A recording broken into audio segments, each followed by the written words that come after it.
Hi friends, car live ചാനലിൻ്റെ പുതിയൊരു വീഡിയോയിലേക്ക് എല്ലാവർക്കും സ്വാഗതം.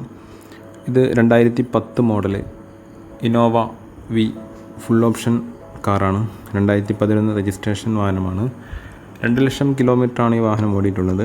ഫുൾ ഷോറൂം സർവീസാണ്. ഫസ്റ്റ് ഓണർ വാഹനമാണ്. 4 പുതിയ ടയറുണ്ട്. ഇൻഷുറൻസ് പുതിയതാണ്. വിൽപ്പനക്കുള്ള വാഹനമാണിത്. ഉദ്ദേശിക്കുന്ന വില 6,50,000 രൂപയാണ്. നെഗോഷ്യബിളാണ്. നിങ്ങൾ വിളിക്കേണ്ട number 70 34 237 570 7034237570. Original Kerala full option കാറാണ്. ഓക്കെ, വീഡിയോ ഇഷ്ടമായി ലൈക്ക് ചെയ്യുക, ഷെയർ ചെയ്യുക, കമൻറ്റ് ചെയ്യുക. ചാനൽ സബ്സ്ക്രൈബ് ചെയ്യാത്തവരാണെങ്കിൽ തീർച്ചയായും സബ്സ്ക്രൈബ് ചെയ്യുക. നിങ്ങൾക്കത് യൂസ്ഫുൾ ആകുമെന്ന് കരുതുന്നു. Okay, thank you. ആക്സിഡൻറ്റ് കേസുകളോ റീപ്ലേസുകളോ ഒന്നുമില്ല. ഫുൾ കമ്പനി സർവീസാണ്. Okay, thank you.